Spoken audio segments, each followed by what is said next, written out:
Well, hi everybody. So this week, our topic of examination is America during the 1950s, and I've titled this lecture Affluence and Anxiety in the 1950s because that kind of sums up the overall sort of character of the decade. It was a period in which there was an enormous amount of affluence and prosperity, and we tend to think of the 1950s in this very kind of idealized way. But in reality, if we look a little bit deeper, if we look a little bit more at kind of the underlying trends and things going on in the 1950s, it was a little bit more complicated than that. So what we're going to look at this week, the kind of major big questions that we're going to look at is, was the 1950s a decade of complacent affluence or a period of simmering anxiety? We're going to think about, why do people look back on the 1950s with nostalgia when, sort of it's a much more complicated decade than people might sort of tend to think of it as. And we're going to see specifically how the civil rights movement emerged in the 1950s. We're going to look at the main characteristics and goals of the movement during this era. So to start us off, we need to look at kind of some of the bigger political sort of things going on in the 1950s. Politically, the 1950s was a time when consensus was celebrated and the boundaries of political debate were pretty narrow. And a lot of this had to do with anti-communism, which we covered last week. That ended up having the effect of silencing a lot of people on the left of the political spectrum, and it made any kind of radicalism very suspicious. Some of this also had to do, some of this consensus and complacency had to do with the political personalities of the time, particularly the man who was president for most of the 1950s, Dwight D. Eisenhower. Eisenhower came into office. Obviously, he was a general hero of World War II. He was a very stark contrast with Truman. Truman, when he left office, his popularity was just in the toilet. On, sort of the flip side of that, Eisenhower was widely popular. He seemed to approach the presidency with a very casual manner. But beneath his kind of easygoing exterior, Ike was a very shrewd administrator. He had this kind of real genuine ability to get people to compromise and to work together. And he had a definite agenda, and he worked kind of behind the scenes to get it done. He was very good at delegating authority. So he's thought of kind of in popular culture as this sort of grandfatherly guy who spent most of his time playing golf and enjoyed, sort of relaxing, but kind of behind the scenes, he was, kind of pulling a lot of the strings. Eisenhower subscribed to traditional American attitudes about self-determination, about the superiority of our institutions and our values. He was very much anti-Soviet. He distrusted the Soviets. He believed that communism was this monolithic force struggling for world domination. He thought that the Soviets were orchestrating subversive activity around the world. And he kind of saw things in very stark terms. He said in his 1953 inaugural that the forces of good and evil are massed and armed and opposed as rarely before in history. Freedom is pitted against slavery, lightness against dark. So he was definitely a cold warrior, but he was also a military man. He had experienced war, he had a measure of caution, and he could practice accommodation when it served his ends. He ran for president partly because he didn't want the Republican Party to be captured by an isolationist faction. He agreed that America, had to accept some global responsibilities. He believed in things like, sort of lower government spending, but he also created a very strong presidency that was especially active in foreign policy. And he created a domestic consensus for his policies that really no other president since has been able to do. He was very popular on both sides of the political aisle. His cabinet was dominated by wealthy businessmen, and his administration was particularly favorable towards the business community. But even though some in his party were calling for him to roll back some of the reforms of the New Deal, he refused to do that. He actually expanded some of the core programs like Social Security during the 1950s, and he ended up presiding over the largest public works program project in American history, which was the creation of the federal highway system. So by today's standards, Eisenhower would not be considered to be all that conservative. Eisenhower chose Richard Nixon as his vice president. Nixon was a World War II veteran himself. He had made a name for himself in the House and the Senate by actively pursuing communists. And he was known for having very ruthless tactics, and that kind of gave him a lifelong reputation for opportunism and dishonesty. He was a bit of a controversial figure from the very beginning of his political career. During the 1952 campaign, Nixon was accused of accepting improper campaign contributions. And he famously went on national television to defend himself. And during the speech, he stated that regardless of what anyone said, he intended to keep one gift, which was a black and white dog that his kids had named Checkers. And so this speech became known as the Checkers speech. It was heard or seen by about 60 million Americans, which was the largest television audience to that time, and it led to this huge outpouring of public support. He was able to get, sort of put the scandal behind him. And he was retained on the ticket, and of course, Eisenhower and Nixon swept to victory just a few weeks later in November 1952. And the Checkers speech is kind of an early example of a politician using television to appeal directly to the public. But it has kind of since been mocked or denigrated. It has come to mean kind of any emotional speech given by a politician. And so, kind of this is where we start to see kind of, Richard Nixon coming into play. And we'll see, sort of more of him in the future, obviously. So under Eisenhower, he was, as I said, a traditional Republican. He believed in low government spending. He didn't want to run up a deficit or make the economy dependent on what he called the military-industrial complex. But he also believed that the U.S. needed to maintain an active role in the world combating communism and instability. And he had to do this to kind of square that circle of, sort of keeping the costs low, and at the same time maintaining kind of a strong military presence. He relied heavily on nuclear weapons. Nuclear weapons are comparatively cheaper than maintaining a large army. So the size of America's nuclear stockpile doubled between 1953 and 1955.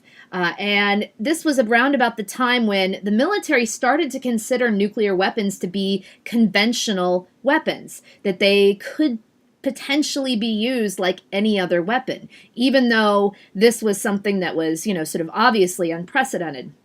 This strategy was called massive retaliation, and it meant that the U.S. would threaten to use weapons on this massive scale. And in turn, that meant that the U.S. had to develop a large nuclear arsenal in order to back that up. It also meant that war had to be avoided, if at all possible.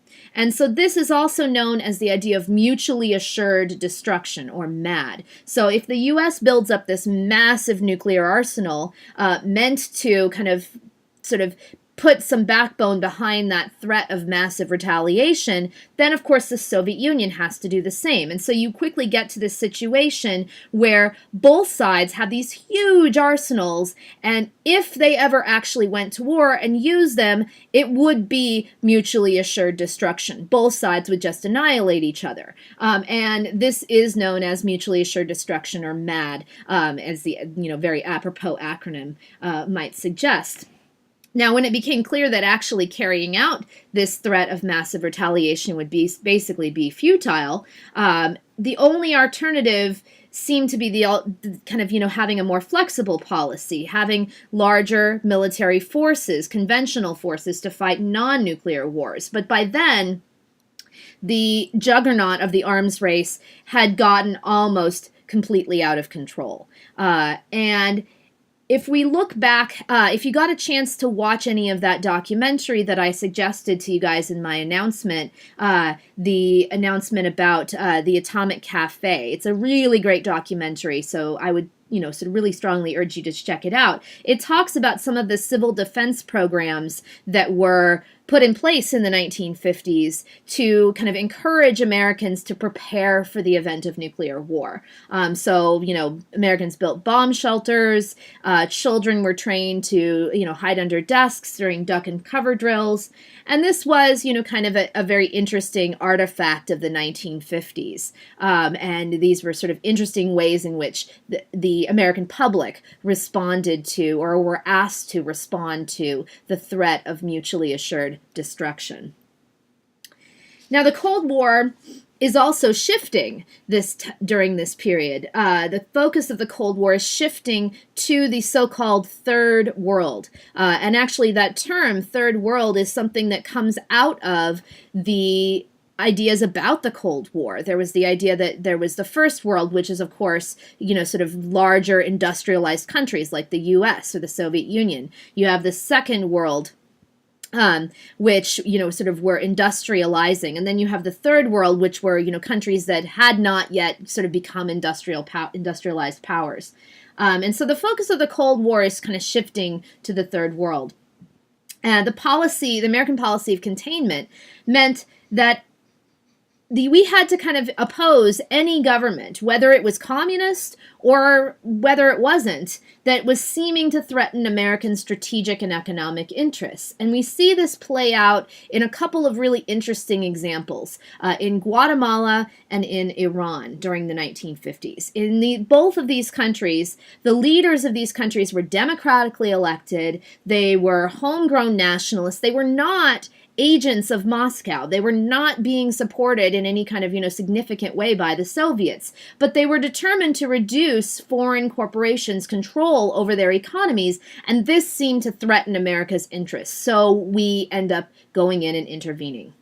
So what happened in Guatemala? Well, in 1944, during World War II, the dictatorship in Guatemala was overthrown by a group of military officials, students, and kind of, revolutionaries who kind of were empowered by this wave of revolutions that was, going on in the world around this time. A whole bunch of countries around the world were kind of throwing off the chains of colonialism and, sort of bringing, sort of self-rule into power.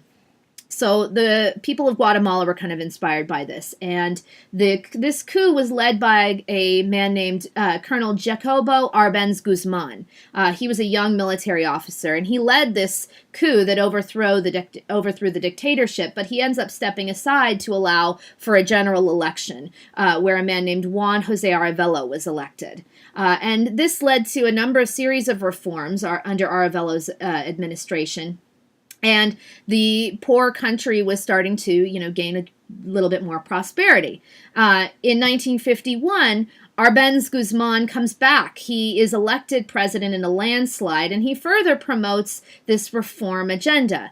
And he gains some support from the Communist Party in Guatemala. He allowed the party to achieve legal status in 1952.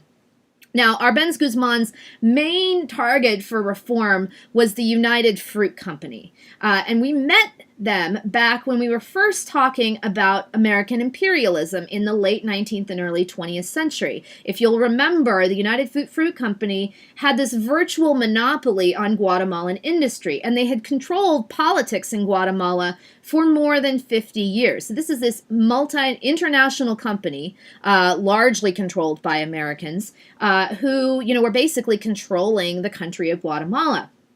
Arbenz comes in, he proceeds to nationalize land that the United Fruit Company owned that they weren't using. And so the United Fruit Company comes to the Eisenhower administration and they say, we need help in getting rid of this guy. He's threatening our interests here in Guatemala. So the CIA begins training Guatemalan exiles for an invasion. The U.S. provides arms. We secretly plan to blockade Guatemala. We were essentially sort of doing this ostensibly in the name of preventing the Soviets from gaining a foothold in the Western Hemisphere. So on June 18th, 1954, an American-trained force invades Guatemala. The entire army garrison surrenders a few days later. Arbenz Guzman is forced into exile. The U.S. comes in and installs a new ruler who then proceeds to eliminate all of his political opponents. So we come in, overthrow this ruler who is sort of, challenging American corporate supremacy. And what ends up happening is that we install a new ruler who ends up, sort of basically being, worse than before, basically being kind of, a dictatorship. And this would kind of this process would repeat itself in other places throughout, during the period of the Cold War. Now, this brings us to what happened in Iran. In Iran, in 1951, a nationalist movement led by a man named Mohammad Mossadegh, he basically undercuts the power of the Shah of Iran, and he nationalizes the Anglo-Iranian Oil Company, which would later become BP, or British Petroleum. The AIOC, the Anglo-Iranian Oil Company, had run the Iranian oil industry since the first decade of the 20th century. And the British demanded a payment that the Iranians simply could not make. And the U.S. is trying to kind of serve as a mediator here between the British and the Iranians, but they're unsuccessful. So there's this crisis brewing in Iran over this issue of who controls the oil. And the U.S. sees this as potentially very destabilizing, as potentially leading to the communists maybe coming in and seizing power. So the U.S. is getting very frustrated with Mossadegh.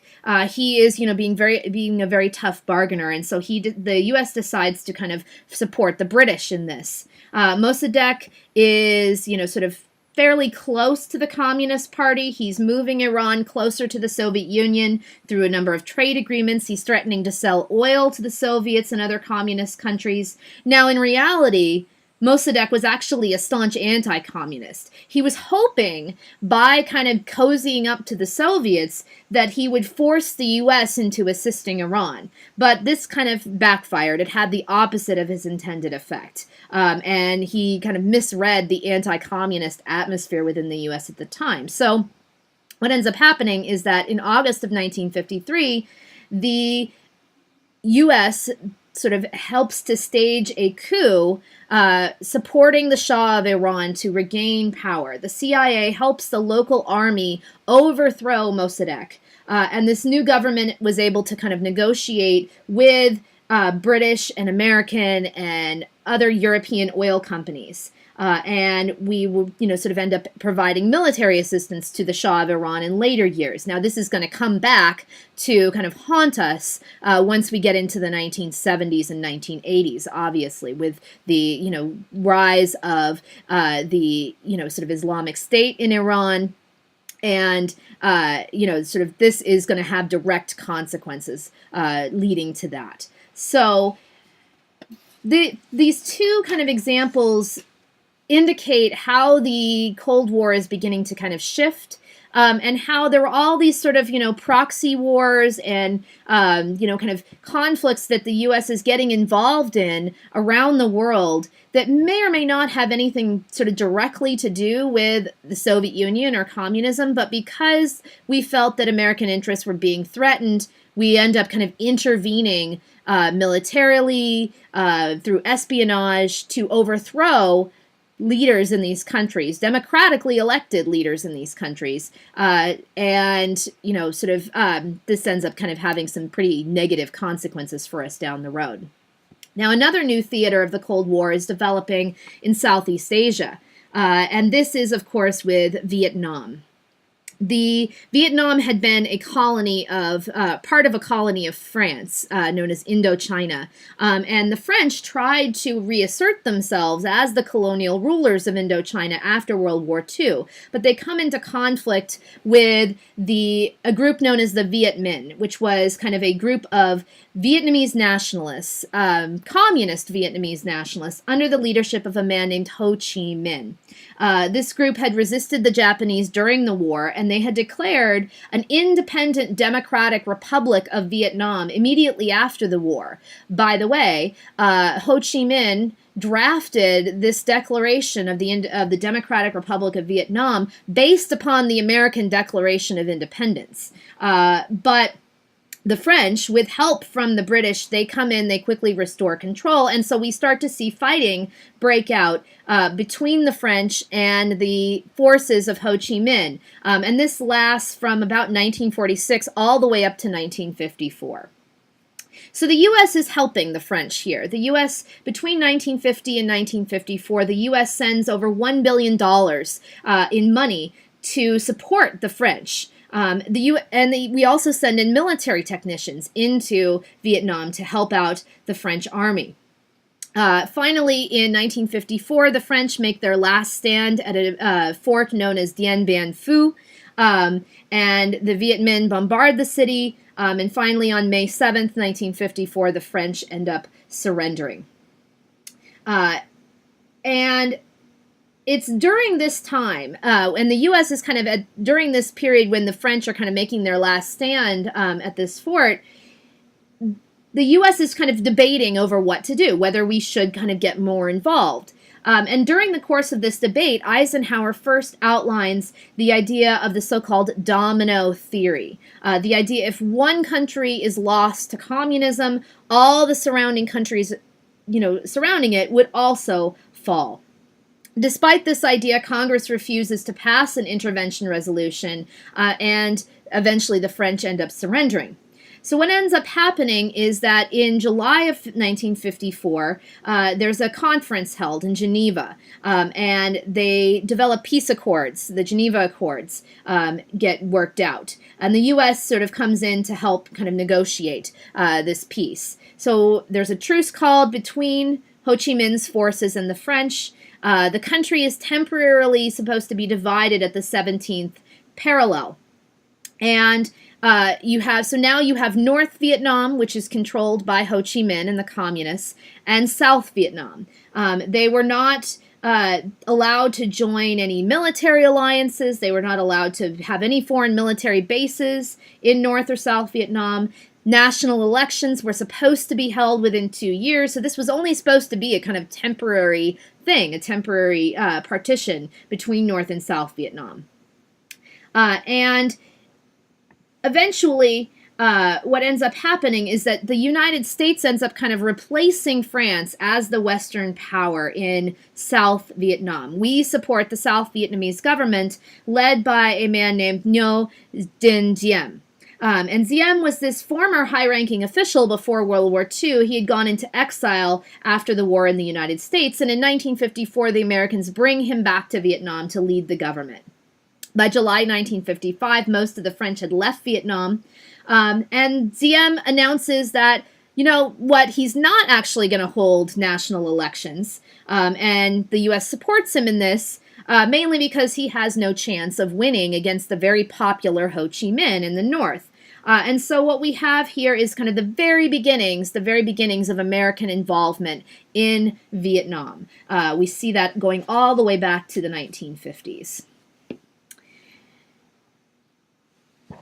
Now, this is kind of transitioning into looking at American society during this period of the 1950s. In 1958, during a so-called thaw in the Cold War, when relations between the U.S. and the Soviet Union were a little bit better, the U.S. and the Soviet Union agreed to exchange national exhibitions in order to allow people from each country to kind of see what life is like in the other country. And the Soviet exhibition opened in June of 1959, and it featured things like factory machinery, scientific advances. It generally kind of highlighted how communism had modernized the country.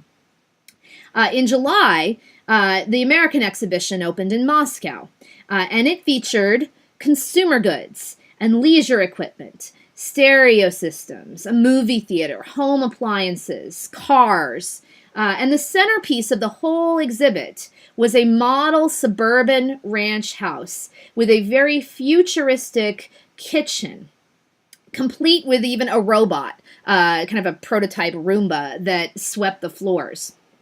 And this exhibit was designed to kind of demonstrate modern capitalism with its ideology of political and economic freedom. So here we see freedom, the idea of freedom being equated with consumption, being able to buy as many things, as many goods, as many things to make your life easier as you want.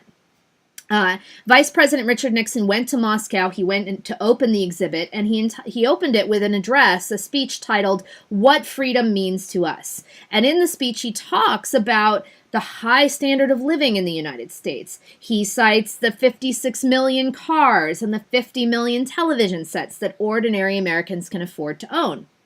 Now, after Nixon's speech, he and the Soviet leader, Nikita Khrushchev, they go through and they tour the exhibit. And they engage in this kind of unscripted, impromptu debate that becomes known as the kitchen debate.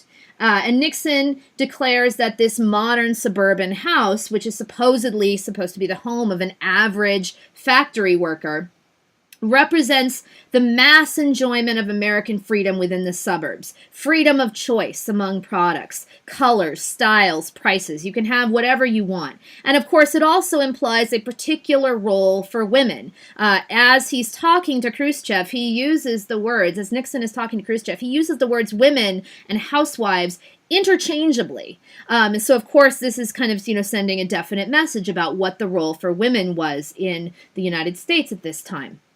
And of course, Nixon's vision of freedom seems to offer far more opportunities for the pursuit of happiness for men than it does for women. And as we're going to see, we're going to look a little bit at, kind of ideals and ideas about, sort of gender during the 1950s and how that ends up playing out in the context of the Cold War.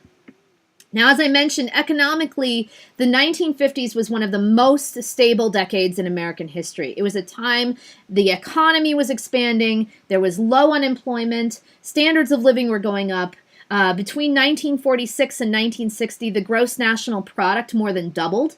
And it wasn't just wealthy people benefiting from this. Ordinary Americans benefited directly from all of this growth. By 1960, about 60% of Americans fell into the category of middle class. So this is kind of the heyday of the middle class American.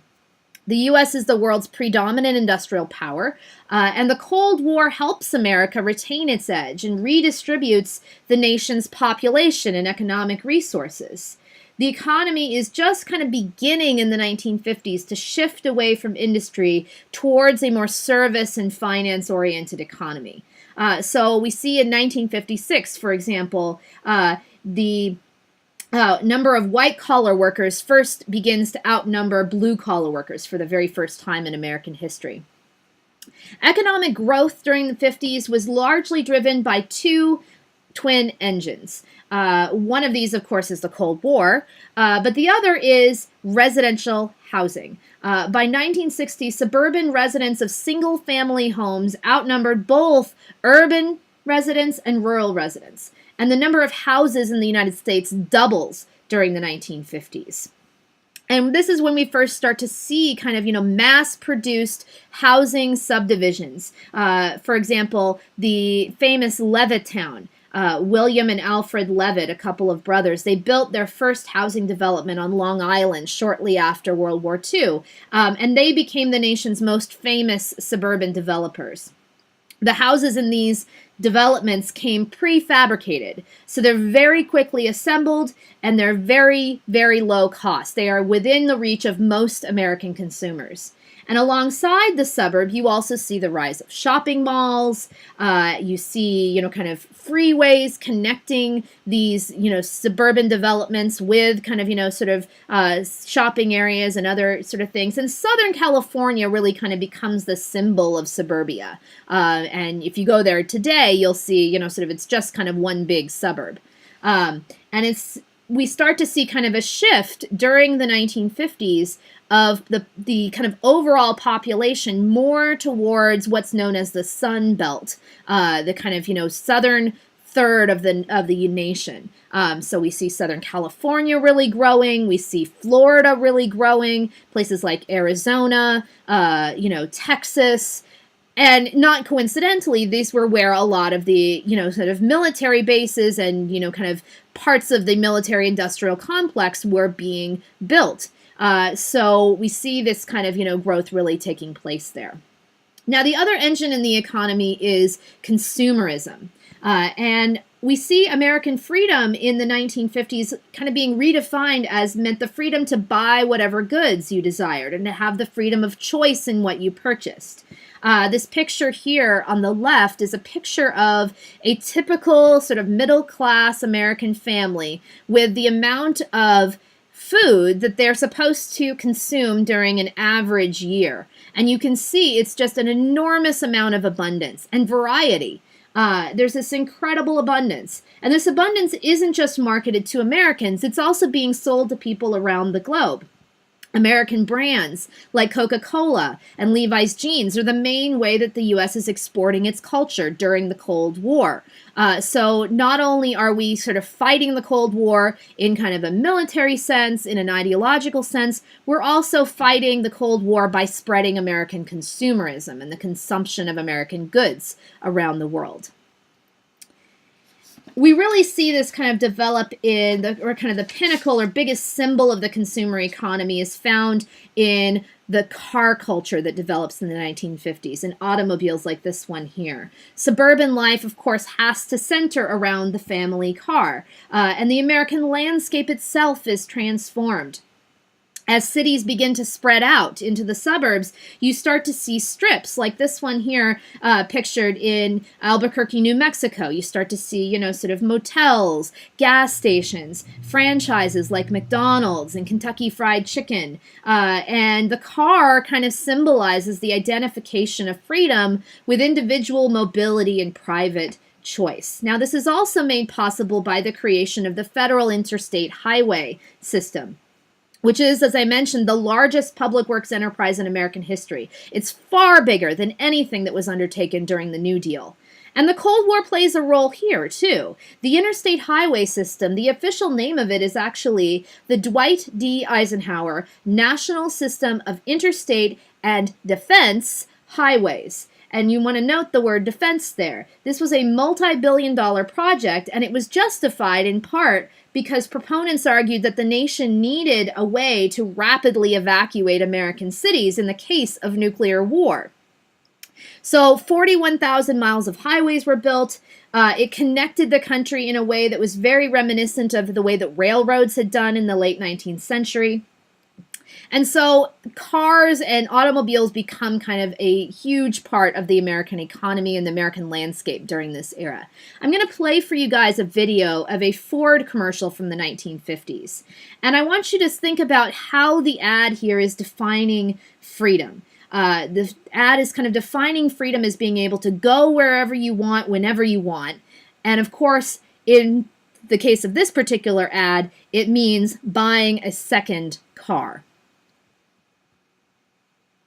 Let's see if I can get this to work.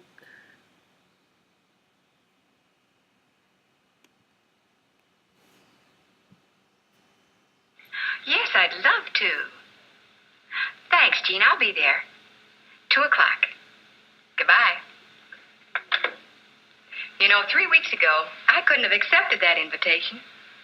Like so many people these days, we live in the suburbs, and Dave needs the car every day for business. When he was gone, I was practically a prisoner in my own home. I couldn't get out to see my friends, couldn't take part in PTA activities. I couldn't even shop when I wanted to. I had to wait till Thursday night after Dave brought the car home. But that's all changed now. 3 weeks ago, we bought another Ford, the new low-priced custom-line Victoria. Isn't it stunning? Dave has it all to himself, and I now have the ranch wagon all to myself. It's a whole new way of life. Now I'm free to go anywhere, do anything, see anybody anytime I want to. It's only good common sense. Why be stuck with one expensive car when you can enjoy all the fun and freedom of 2 fine Fords? Today, more and more families are finding out how easy it is to become 2 Ford families. You can choose from 20 different models, colors galore, and each available with Thunderbird power, with styling inspired by the famous Ford Thunderbird, and each with the extra protection of Ford's Lifeguard design.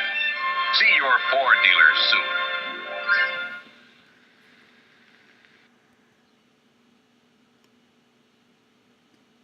All right, so that kind of gives you a sense of what it was like, kind of in the 1950s with this sort of car culture and consumerism. And a lot of this sort of suburban middle-class lifestyle that we think of when we picture the 1950s is projected on TV screens, like the ad that you just saw there. By the end of the 1950s, about 9 out of 10 American households owned a television. And television replaced newspapers as the most common source of news and information. TV watching became the nation's leading leisure activity. It even changes America's eating habits. The first frozen TV dinner goes on sale in 1954. And more importantly, it kind of provides Americans of all regions and backgrounds with a common cultural experience. TV in the 1950s, with a few very notable exceptions, tended to kind of avoid controversy, and it projects this very placid image of middle-class life. And if you've ever watched any of the kind of old TV shows, you'll sort of know what I'm talking about. The dominant programs were things like quiz shows, westerns, family sitcoms like Leave It to Beaver, Adventures of Ozzie and Harriet, I Love Lucy. And above all, TV was kind of an effective advertising mechanism. And the ads sold the middle-class suburban lifestyle to the public that was very eager to conform and to keep up with the Joneses. And TV in the U.S., unlike in Europe, was actually supported by the advertising industry. Many of the more popular shows were heavily sponsored by corporations and brands like General Electric, Geritol, Lucky Strike cigarettes. So we see how, sort of TV kind of becomes not only an entertainment medium, but also part of the consumer culture of the period. The 1950s was overwhelmingly a pro-family decade. The divorce rate was about half of what it was today. Marriage was almost universally praised as the ideal.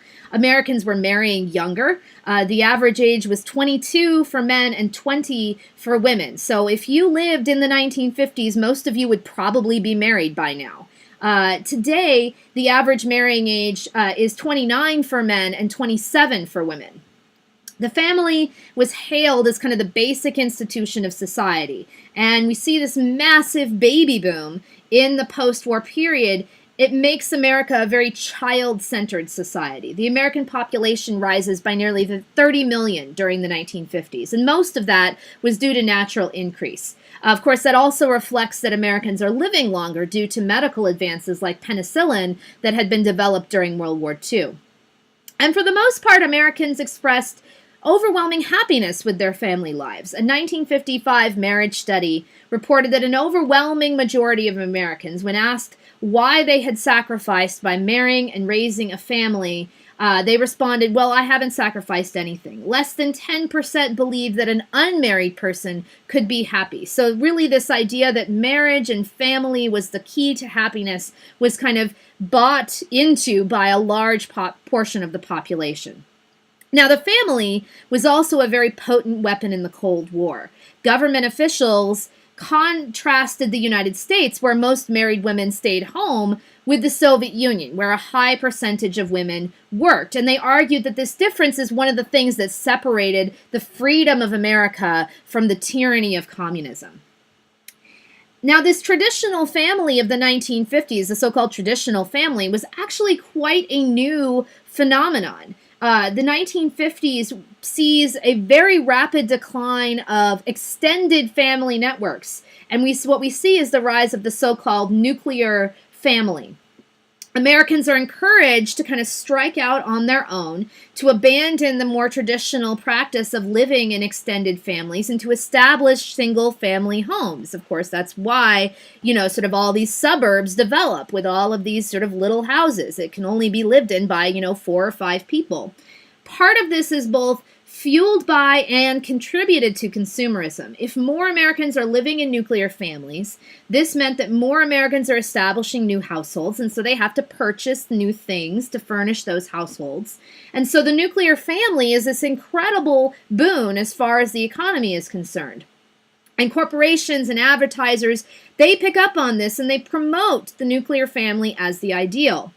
And this message that Americans receive is that the nuclear family is the thing that can kind of fulfill all of your basic needs, that you can get personal satisfaction, enjoyment of life, fulfillment, that can only be found within one's family. Now, as we've seen, a lot of the TV ads were targeted toward women. And these here are print ads, but they kind of make the same point. The role of women in a society is to be a good wife, a good mother, keep a happy and clean home. When World War II comes to an end, most of the women who had taken jobs in war industries lost those jobs. They went back into the home. Women who did work outside the home during the 50s mostly worked in low-paying jobs like secretaries, teachers, nurses. The purpose of women working was now changing as well. Now women were working, if they did work, they were working to support a family's middle-class lifestyle. They were not working to help pull the family out of poverty, and certainly not to have an independent career. Working women in 1960 earned on average about 60% of the income that men earned. So there was this enormous wage gap as well.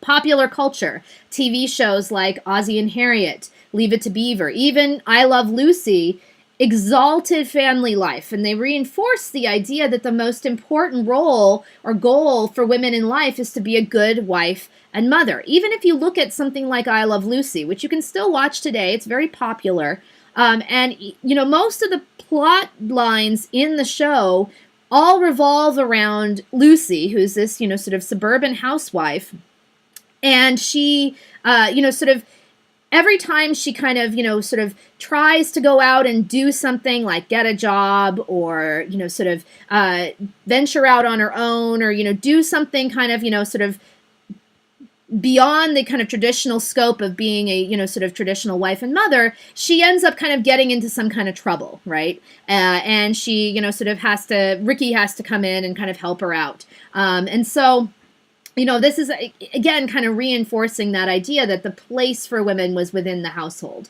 And the Cold War definitely plays a role here, too. Women are told that part of their duty as patriotic Americans is to stay home and take good care of their families. Any display of feminist ideas or even the hint that maybe American women were not quite as fulfilled as society would have you believe was dismissed as being unnatural, as even evidence of having a mental disorder. If you were unhappy staying at home or if you wanted to work, this meant that you were abnormal. Women who broke outside of this norm were often vehemently attacked. And the messages were quite contradictory as well. On the one hand, women who did not seek fulfillment in marriage and motherhood were labeled unnatural. But psychologists and popular psychology was huge in the 1950s, and writers also insisted that a whole host of social problems could be traced to domineering mothers who invested too much energy and too much emotion in their children. Now, the flip side of this, there were, you know, sort of gender roles on the other side as well. Men were also pressured into accepting, you know, acceptable family roles. Not having a suitable wife could mean the loss of your job or not getting a promotion. Bachelors were labeled as everything from immature to deviant. And the Cold War comes into Americans' family lives, and it affects ideas about gender roles as well. The so-called normal family with a loving, vigilant, but not too overbearing mother is considered to be America's first line of defense against communism. Anti-communists linked deviant family or sexual behavior with communism and treason. And this, as I mentioned last time, leads to the so-called Lavender Scare, widespread persecution of gay people during the 1950s, in the name of patriotism and anti-communism. Thousands of people are fired from government positions for being security risks, because it was argued that being gay would leave a person vulnerable to being blackmailed by communists, and they would be forced to divulge government secrets. So the kind of domestic bliss of the 1950s, maybe not quite so blissful as everybody might like to think. Now, let's examine some more of the cracks in the facade. There were significant generational tensions lying beneath the surface of this bland 1950s suburban life. Teenagers are a growing part of the population because of the baby boom. And the rise of popular culture that's geared toward this emerging youth market. American teenagers kind of first became a cultural force during the 1920s, and then you get that kind of interrupted with the Great Depression and World War II. But in the 1950s, teenagers, adolescents really become a growing part of the population, and they have a huge impact on American popular culture during the decade. Novels from the period, like Catcher in the Rye, films like Rebel Without a Cause, showcase this youth population that's alienated from their parents, that's rebelling against the kind of conformity of American society in general. And this leads to, at least in part, leads to kind of a panic in the mid-1950s, sort of a cultural panic about so-called juvenile delinquency. There were all these news stories and things coming out about how, sort of juvenile delinquents were going to kind of, ruin American society. Rock and roll music, which was, of course, a combination of blues, country, jazz, gospel. This becomes widely popular among young white audiences during the 1950s. And, of course, the adults are kind of bewildered by this and, even very disturbed by it. And there are all these kind of sexually provocative dances, and the sort of driving kind of primal beats end up frightening a lot of the older generation, but it's very exciting for American teenagers. Now, another crack in the facade of American life in the 50s is the beat movement. This is a small group of artists and writers who criticized mainstream American culture through their art. Writers like Jack Kerouac, Allen Ginsberg, they reject middle-class values and materialism and Cold War militarization of American life, and they celebrate, spontaneity, pleasure-seeking, drug use, sexual experimentation. Now, at the time in the 1950s, they don't really have all that much of an impact, at least, sort of in mainstream popular culture. They're kind of laughed at. But their impact on the culture of the next decade is going to be massive. And so we'll see how that kind of plays out when we get into the 1960s. Now, another huge crack, maybe the biggest crack in the facade of American life, is that not everyone got to participate in the affluence of suburban middle-class America. The suburbs were rigidly segregated along racial lines. As we can see in this photo here, the big sign up there saying this tract is exclusive and restricted, which meant only white families could move in to these houses. And this did not happen simply by accident. It is the result of deliberate decisions by governments, by developers, by banks, by the residents of the suburbs themselves. Federal agencies that insured home mortgages barred the resale of homes to non-whites. But even after this practice is declared legally unenforceable, banks and private developers barred non-whites from buying homes in the suburbs. Communities like Levittown refused to sell homes to African Americans. They argued that if they allowed a black family to move into the neighborhood, white families would no longer purchase homes there.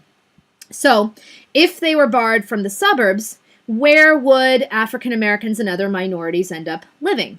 Well, in 1949, Congress passes a Housing Act that authorizes the construction of more than 800,000 units of public housing. The law, however, mandated that you had to have a very low income to live in these public housing projects, which meant that the only people living there would be those in extreme poverty. Where would these public housing projects be located? Well, white urban and suburban neighborhoods said, well, we don't want those projects to be located here. So public housing projects ended up being confined to segregated neighborhoods in inner cities. And so this meant that poverty is increasingly concentrated in non-white neighborhoods. Now, at the same time, in the guise of urban renewal, cities end up demolishing a lot of poor neighborhoods to make way for shopping centers, for middle-class housing complexes, which of course were all white, and other public uses. Now, if you were a white resident of one of these poor neighborhoods and you were displaced by urban renewal, you could go and move to the suburbs and, pretty easily buy a small little house there. But if you weren't white, you had to find housing in other rundown areas of the city. So a number of factors combined to segregate American society and concentrate those who could not participate in the suburban middle-class affluence of the 1950s into these isolated pockets, like the one that's shown in this photograph here. Suburbanization ends up hardening the racial lines of division in American life. Between 1950 and 1970, about 7 million white Americans left the cities and moved into the suburbs. Meanwhile, at the same time, you have 3 million African Americans moving from the South into the North. And this is increasing the size of these urban poor areas, and it's also creating new ones. This process of racial exclusion becomes self-reinforcing. Non-whites may remain concentrated in manual and unskilled jobs. They're, sort of being victims of employment discrimination. They're being excluded from higher educational opportunities. So they're not able to afford to live elsewhere. And as the white population and these industrial jobs end up leaving the cities, poor minorities end up trapped in these urban city centers. And these areas get sort of this reputation as places of crime and poverty and welfare. So the landscape, the very landscape of American life in the 1950s is very highly segregated, and not everyone can kind of participate in the prosperity and the affluence of the 50s. Now that brings us to the origins and the development of the civil rights movement. And before we can begin to study the civil rights movement, we need to understand something of the context for it. What life was like for ordinary black men and women in the South who joined the civil rights movement in the 1950s. Everything that takes place in the South during the 1950s and 1960s takes place against a long tradition of systematic racial terrorism. Between the 1870s and the 1950s, Mississippi alone, one state, lynched 539 blacks. Between 1930 and 1950 alone, the state had at least 33 lynchings. This was not a practice that was just confined to the 19th century. It continues all the way up into the 1950s. And it's very difficult to document these cases. Usually the real story behind what had prompted a lynching was very different from what was officially reported. Sometimes the reason a victim was selected had nothing to do with their alleged crime. And World War II ends up bringing a lot of, sort of new racial tension. Sort of white people in the South are worried that African Americans who serve in the war, they're going to come back with new ideas. They're going to come back with kind of a new will to resist racial oppression. Of course, this ended up happening. This was what had happened after World War I. Some whites felt that not enough black men were going to war. African Americans were more likely to be excluded from service for health reasons or because they were illiterate. And there was all this population movement. So people coming into areas that were, centers of military, sort of production, coming into these areas for jobs and competing, with the white community there. And it wasn't simply that African Americans are killed. Rather, they are mutilated. They are killed in particularly painful and nasty ways. And these mutilations are made to be a public spectacle. They send this very powerful message. It reinforces the idea that you are not human. Therefore, kind of brutality and inhuman actions can be visited upon you. So it's very dangerous for African Americans in the Deep South to speak out. If you are black in the South between 1930 and 1950, your life was not worth much in the eyes of whites. You could be killed for basically no reason at all. And it made that very difficult for ordinary people to feel as if they had any kind of control over their lives. Those who wanted change had to understand that they were literally risking their lives to challenge a system that had no qualms about taking their lives in very horrible ways. And as we're going to see, this ends up playing itself out again and again and again throughout the civil rights movement. Now, there are a number of kind of social changes. On the flip side of all this sort of background of systematic racial terrorism, there are some social changes going on that make this period, between 1940 and 1960, really ripe for change. And the kind of traditional system of racial subjugation is starting to be weakened by the 1950s and 1960s. Part of this has to do with geography. More African Americans are now living outside the South. And we've talked about the Great Migration that begins roughly around 1915 with World War I, and it continues all throughout the 20s, the 30s, the 40s, and into the post-war period. African Americans begin to move out of the South for economic and political reasons. They are trying to get away from the Southern system of Jim Crow apartheid. They are voting with their feet. And wartime industries during World War I and World War II needed workers. And so jobs are opening up for African Americans outside the South. We also see some economic changes happening. The Southern economy is starting to transform in the post-war years. We start to see large farms where African Americans had worked traditionally as sharecroppers and field hands. They are increasingly becoming mechanized, and so these workers are being displaced. Many people end up moving into the North or the West. Others begin to move into southern cities and towns. And this meant a very, very real change in the lives of African Americans. They no longer have to worry as much about losing their job if they speak out against or on civil rights. So they're becoming more independent from local white employers. And this was very important to the growth of the civil rights movement. And in kind of a global sense, the Southern economy is becoming increasingly linked to the national economy. Economic progress in the South increasingly depends upon federal programs, federal contracts, trade. A lot of the military-industrial complex gets centered in southern states. Texas, Alabama, these regions are places where, a lot of the missiles and the space program and, sort of all these things are being developed. There's also political reasons. Of course, the growth in the power and size of the federal government. The New Deal had established a role for the government to play in the economy, and so power is becoming increasingly centralized in Washington, especially with World War II and the Cold War. And so the growth in federal power plays a role here as well. It gradually opens up the possibility for the federal government to protect basic rights and liberties. And as we're going to see, concerns about how America appeared abroad, especially during the Cold War, causes politicians to start to think about the role that the federal government could and should play in terms of guaranteeing civil rights.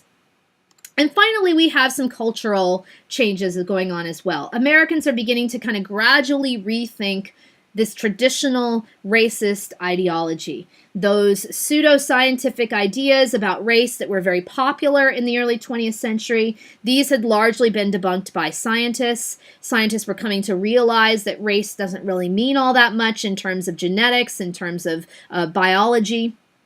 The battle against Nazism had caused a kind of reconsideration of these racist ideas. We were fighting against this very racist, very, sort of anti-Semitic regime. And so it becomes, we cannot sort of embrace those ideas any longer. And among many Americans, racism was just no longer common sense, or at the very least, people began to stop being publicly racist. It became something that was not okay to do. At least it was starting to become not okay to do, especially outside of the kind of, the very deep parts of the South. We also see, so we have the structural bases for the system of racial subjugation and terrorism in the South are beginning to change. But that in itself could not have produced the civil rights movement. You had to have African Americans in the South needed to be willing to change the system. And they are increasingly willing to do so in the 1940s and 1950s because we have a new generation coming of age. It's a generation that has, kind of a stronger sense of entitlement than their parents did. They, of course, a lot of blacks in the South continued to behave as if they accepted the superiority of whites, but they didn't really buy into that idea. They might have, had less intimate contact with whites than their parents did. Many more of them were aware of the world, beyond maybe their small little farm or, the plantation where they might have worked as a sharecropper. They were also more resentful of their station in life. They considered themselves to be equal, entitled to equal treatment. They were less comfortable with paying deference to whites. Many of them were better educated. And they were, of course, sort of among the most visibly angry about the injustices of the system. So we start to see kind of new attitudes growing into political mobilization, and we start to see drives to register African Americans to vote in the South, and this goes all the way into back to the 1940s. In 1944, the Supreme Court made a decision to outlaw the so-called white primary. And this is actually an important thing. It was a practice throughout much of the South that allowed only white people to vote in primary elections. So what did this mean? Well, it meant that blacks had no say about who became the candidate. So this is a very effective means of disenfranchisement. If you don't get to vote in the primary, then you're not going to probably vote in the general election either because you just say, well, I didn't get to vote for this guy, and so I don't want to support him now. And once white primaries are illegal, African Americans start to register to vote. It's also helped by black veterans coming home from the war. They return from the war with a new sense of, how things should be. They should be treated equally. And they had seen, sort of how people of other races have been treated abroad. And they wanted to, sort of have that at home as well. Now, there were a lot of tactics used by whites in the South to try to prevent people from voting. Things like requiring literacy tests, asking African Americans to answer very difficult questions about the state constitution, rejecting applications because of technical mistakes, requiring, sort of white character witnesses. You had to bring somebody white to kind of vouch for you. Requiring only African Americans to show property tax receipts in order to vote. So there were a lot of things that were done to try to prevent this kind of political mobilization. But we see these new attitudes increasingly beginning to grow into political mobilization with these drives to register blacks to vote, with growth in organizations like the NAACP and the Congress of Racial Equality, or CORE. So things are changing in the South in the late 1940s and early 1950s. Income for African Americans is growing. Racial violence is starting to become a little bit less common. Barriers to voter registration were starting to be lowered. There were these interracial groups like CORE that were beginning to work publicly for change. So there were some reasons to kind of be cautiously optimistic, but it's still uncertain what the results of all this change would be, and someone had to begin to test the limits of this change. So this is when we start to see groups like the NAACP really getting behind the drive to desegregate public education. And this, of course, leads us to the very famous case, Brown versus Board of Education, which you guys are going to be examining in more detail this week. I won't go into too much detail on it here, but it was basically this decision it was filed to challenge the very common practice of racial segregation in public education. And you can see here a classroom in a black public school, which obviously was, completely inadequate. And so in 1954, the Supreme Court ends up overturning the decision that had been made in 1896 in the case of Plessy versus Ferguson. And it declared that separate schools were inherently unequal. This case was sponsored by the NAACP, and it was argued, at least in part, by one of the future Supreme Court justices, the first African-American Supreme Court justice. He would become later, Thurgood Marshall. Now, this was a giant step forward in the civil rights movement. It puts the weight of the federal judiciary squarely behind the forces of desegregation. It doesn't result in the immediate desegregation of America's public schools, however. It doesn't mandate desegregation of other places like, restaurants or bathrooms. That's not going to be accomplished until the passage of the 1964 Civil Rights Act. But it's an enormous point. Brown, the decision in Brown versus Board of Education is often known as Brown 1 because the following year, in 1955, the court completed its ruling.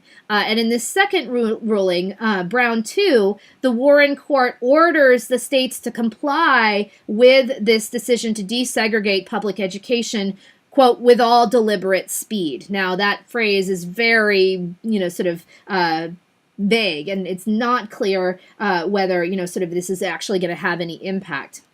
This decision is met with a huge amount of resistance from white Southerners. 101 members of Congress from the South draw up what they call a Southern Manifesto in 1956, which rejects the Supreme Court's decision, and it offers support to this campaign of massive resistance that is growing in the South. They say that this is a clear abuse of judicial power, and they argue that they are going to resist forced integration by any lawful means. So states pass laws to block desegregation. Some states outlaw the NAACP. Some states close public schools that are ordered to desegregate, and they actually give money to white students to attend private schools. One county in Virginia closed its schools altogether in 1959 and did not reopen them until 1964. And it's around this time that you start to see Southern states begin to fly the Confederate flag over their state capitol buildings. And it's in kind of direct relation to this campaign to try to desegregate public education. Now, after the decision in Brown v. Board, the NAACP attempted to register black students in previously all-white schools throughout the South. And this kind of comes to a head in the city of Little Rock, Arkansas. The Little Rock School Board agrees to comply with the Supreme Court's ruling. The superintendent of schools submits a plan for integration of the schools that was supposed to start in the 1957-58 school year. But in 1957, the NAACP registers a group of 9 black students to attend the previously all-white Little Rock Central High. These students were selected on the criteria of their excellent grades. They had an excellent attendance record, and so they were selected to be the first to kind of integrate the school.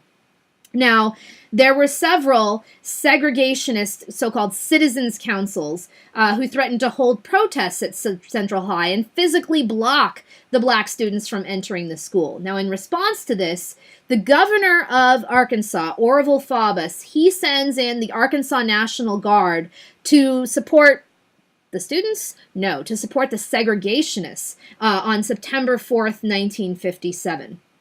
So this became national headlines. You have, a line of soldiers in front of the school blocking the 9 black students from attending high school. It polarizes the city. Even President Eisenhower gets involved. He attempts to de-escalate the situation. He actually summons Governor Faubus to meet with him. And the president says, to the governor, you better not interfere with the Supreme Court's ruling. Now, there were hundreds of protesters, mostly parents of the white students attending Central High. They were camped out in front of the school, and this went on for several weeks. And on Monday, the 23rd of September, 1957, the police were able to actually kind of quietly get the students into the school. When the protesters outside learned that the 9 black students were inside, they began confronting the policemen. So it's, almost a riot happening here. The 9 students are then escorted out of the school. The next day, the mayor of Little Rock asks President Eisenhower to send federal troops to enforce integration and to protect the students. And so on September 24th, the president orders a battle group of the elite 101st Airborne Division of the U.S. Army to Little Rock. And he ends up federalizing the entire 10,000-member National Guard in Arkansas. He takes it out of the hands of the governor, and he sends it to enforce integration and to protect the students. Now, this does not end the controversy either, however. The citizens' councils continue to protest. They actually pressure the Little Rock School Board into reversing their decision to desegregate the public schools. And so the following year, in August of 1958, the school board ends up canceling the entire school year for its 3 high schools rather than integrate them. Thousands of high school students left the city to attend high schools in other districts or enroll in all-white private schools. 1 year later, there were some additional federal court rulings, and they were able to pressure the school board into reopening the school system. And so by the fall of 1959, Little Rock Public Schools had reopened as an integrated school system. But you can see how, sort of virulent the struggle really was here. Now, as we've seen, when push comes to shove, as it did with Arkansas, President Eisenhower did act, and he sent the federal troops to protect the children trying to enter Little Rock Central High School from the white mobs outside. But on the whole, Eisenhower is not particularly supportive of the challenges to segregation. Privately, he told some of his aides that he disagreed with the Supreme Court's decision in Brown. And on the whole, the federal government tried to remain pretty neutral for the most part during this period. When Eisenhower left office, less than 2% of black students attended desegregated schools in the southern states. But the Cold War is interjecting its presence here, too, its influence here. American leaders are concerned about the impact of segregation on America's international reputation. In the Brown case, the State Department actually files a brief noting the damage that segregation is doing to the country's image overseas. How can America claim to be this guardian of freedom and democracy around the world when a large percentage of its citizens do not enjoy full freedom and equality? This is a big dilemma for government leaders, and people around the world are also taking notice of what's happening with the civil rights movement. For example, a newspaper in Senegal in Africa reported on the Brown decision with the headline, "At last, whites and blacks in the United States on the same school benches." In a public forum in India, the American ambassador is questioned about American race relations. Chinese propaganda, like you can see here on the right, is put out in support of the civil rights struggle in America. And the Soviet Union also kind of capitalizes on the racial strife going on in America as part of this ideological struggle of the Cold War. So the Cold War also kind of comes into play when it comes to civil rights as well. Now, so as we've seen, this fight to desegregate the education system is not an easy one, and it doesn't end with the Brown decision. Other areas of Southern life remain very segregated, and the movement wants to challenge Jim Crow not just in the schools, but in all aspects of society. Now, of course, we all know of the story of Rosa Parks refusing to give up her seat on a Montgomery City bus and catalyzing the civil rights movement. This story has kind of entered the mythology of modern American history, and rightly so. Rosa Parks was a very courageous figure, and her actions, should be celebrated. But the real history behind the Montgomery bus boycott is a lot more complex and more interesting, I think, than you might, sort of realize. There had been at least 3 prior incidences where black women challenged the laws segregating public transportation. The first was Irene Morgan in 1944. Morgan lived in Virginia, and in 1944 she boarded a Greyhound bus bound for Baltimore, where she was going to see a doctor, and she sat in the so-called colored section. When a white couple needed seats, the driver asked her to move further back, but she refused. When the sheriff was called out to arrest her, she tore up the warrant, she kicked the sheriff, and she fought with the deputy trying to drag her off the bus. Eventually, she was subdued and she was charged with resisting arrest and violating the segregation law. She appeals her conviction on the segregation violation all the way to the Supreme Court. And in 1946, the court rules 6-1 that Virginia's law is unconstitutional. Her case ends up being argued by Thurgood Marshall on the grounds that segregation on interstate bus travel violates the Interstate Commerce Clause. Despite this ruling, however, Southern states refused to abide by it. And her case actually inspires the first of the freedom rides, which are going to become a real sort of, significant part of the civil rights movement when we get into the 1960s. On March 2nd, 1955, a 15-year-old high school student named Claudette Colvin was asked to give up her seat on a bus to a white passenger, but she refused. She was handcuffed, arrested, and forcibly removed from the bus. She was very active in the NAACP. She was part of their youth council. She was actually advised by Rosa Parks. She was charged with violating segregation, assault, and disorderly conduct. And initially, the local NAACP leaders wanted to use her as a test case to challenge segregation, but they began to question whether she was really the best, kind of most appropriate subject. She was very, feisty. She was very much given to kind of outbursts, and they worried she wouldn't be able to handle herself when she was in court. And she also came from the so-called wrong side of the tracks. She was very much a working class girl. Her family lived in the poorest section of town. And soon after her arrest, she actually became pregnant. And this was very scandalous. So all in all, it was deemed that she was not a good test case. And so she ends up paying her fine. Later that same year, an 18-year-old woman named Mary Louise Smith, she also refuses to give up her seat on a Montgomery City bus, and she's arrested and charged with violating segregation laws. Again, local leaders start to think, well, can we use her as a test case? But again, her case is deemed unsuitable because, her family was very poor, her father was an alcoholic, and so she ends up paying her fine, and that's the end of that. And I think these cases are very interesting because they tell us that the local leaders are very much looking for a way to challenge segregation laws. And the civil rights movement, is mostly being led by middle-class African Americans who are very wary of using someone from the lower classes as a test case. They really want to make sure that their test case is very unimpeachable.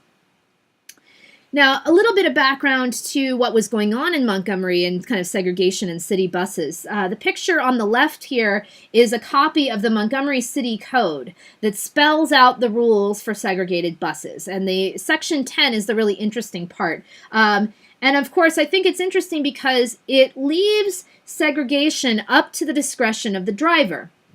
In most cases on these buses, there was a white section at the front, there was a black section at the back, and then there was a sort of no man's land in the middle, which would be filled up by either whites or blacks, depending on who got on the bus. And so this meant that the driver could kick people out of the seats, kick black people out of the seats in the middle if more white people boarded the bus. It also meant that black people would sometimes be forced to stand over empty seats in the white section. Now, the second paragraph of this law allowed drivers to refuse to carry black passengers and to make them wait for another bus. And that's, sort of really interesting.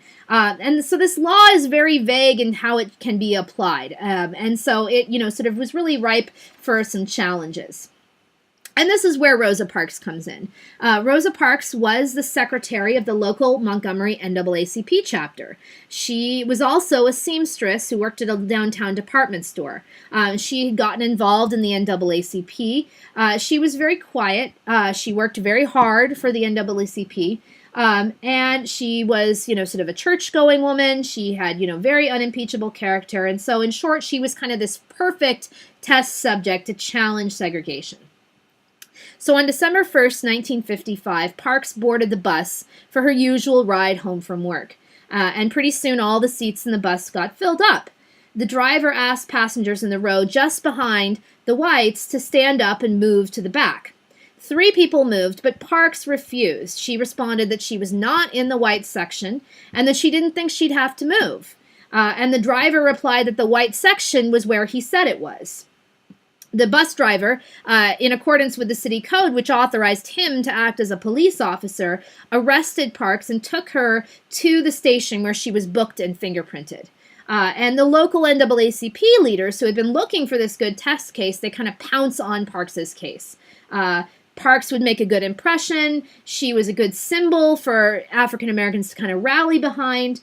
And so, you see kind of class issues within the African American community coming into play here.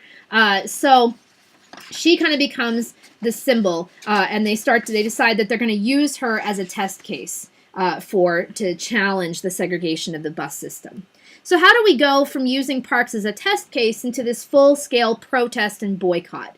And it's unclear who actually initially comes up with the idea of the boycott, but it goes something like this. Initially, Parks and her lawyers only were talking about a legal challenge to the arrest. And her lawyer ends up calling up some of his associates in another group called the Women's Political Council. And he asks, kind of their advice. And so the Women's Political Council gets together that evening and they draft a letter of protest. And they ask all black citizens to stay off the buses on Monday to protest Parks's arrest and trial. And they decide to distribute this leaflet that you can see here. Now, at the same time, the local head of the NAACP, he is planning to call a meeting the next day to discuss Parks's defense and this idea of maybe boycotting. So when the Women's Political Council calls him up, he said, well, I'd also been thinking about maybe doing a boycott. And the, sort of leaflet that ends up getting sent out, calls everyone to a mass meeting on Monday evening at the Holt Street Baptist Church. And so by the following day, which was Saturday, thousands of people had heard about the boycott through these leaflets or by word of mouth. Now on Sunday, the local newspaper runs a story about the proposed boycott, and it reads, a top-secret meeting of Montgomery's Negroes who plan a boycott of city buses Monday is scheduled 7 p.m. Monday evening at the Holt Street Baptist Church. Now, this story is clearly intended as a warning to its white readers, but it also kind of serves to further publicize this boycott. Amazingly, the next day, on Monday, the boycott is remarkably successful. Almost all African Americans stay off the bus system. And they, end up, the black leaders meet, they draw up their demands, and they establish an official organization to direct the protest, which they name the Montgomery Improvement Association. And they name the local pastor at the Holt Street Baptist Church, Martin Luther King, as their president. And they decide to wait to see how many people turn out at the mass meeting that night to whether they are going to continue the boycott. So that night, King gives this electrifying speech in front of a crowd that's so large that it can't fit inside the church building. And this is really kind of the launch of Martin Luther King. It's his first public speech on civil rights, and it kind of launches him into the public eye. So the boycott itself meant practically, sort of some very real hardships for the black citizens of Montgomery. They faced, sort of having to walk everywhere in the rain, sort of all trying to get to their jobs without being fired or, getting into an argument with their employers. They were largely uneducated. The most common occupations for African Americans in Montgomery were maid or day laborer. And so there was a lot of problems of logistics and morale. And so the Montgomery Improvement Association really had to kind of, try to sustain this boycott. It was really a day-to-day operation. They organized a carpool after white authorities threatened to arrest any taxi driver who, sort of refused to, sort of charge less than the minimum fare. These cars were, it was very difficult to kind of, sustain this carpool. They really just didn't have enough cars to kind of, transport everybody. They held regular mass meetings to strengthen morale and to kind of keep the spirit of the boycott alive.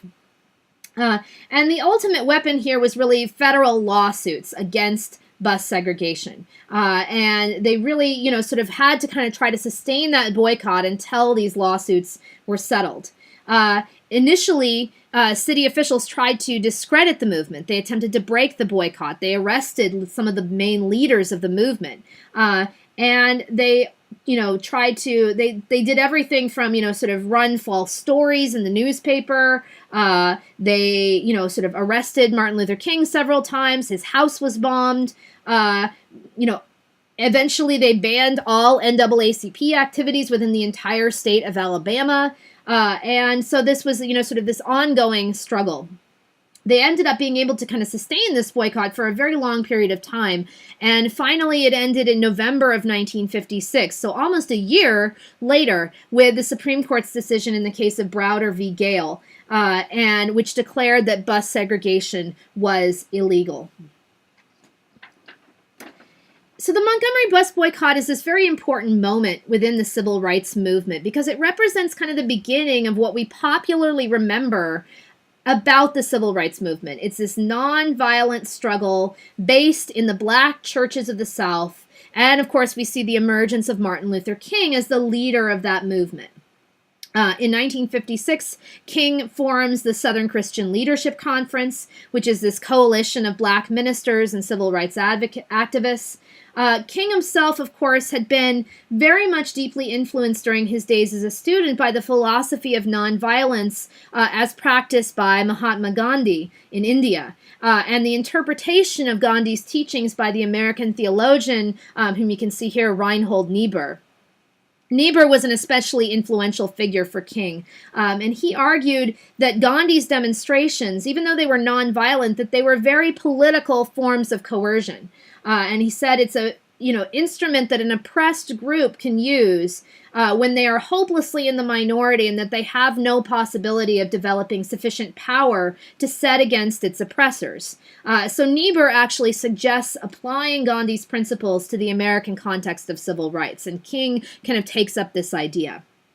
In 1959, Martin Luther King goes to India, and he calls this sort of trip a pilgrimage. And the movement had kind of been floundering at this point. He doesn't really know what to do next. And he comes back from this trip to India with this renewed spirit and determination to apply Gandhi's principles of nonviolence to American society.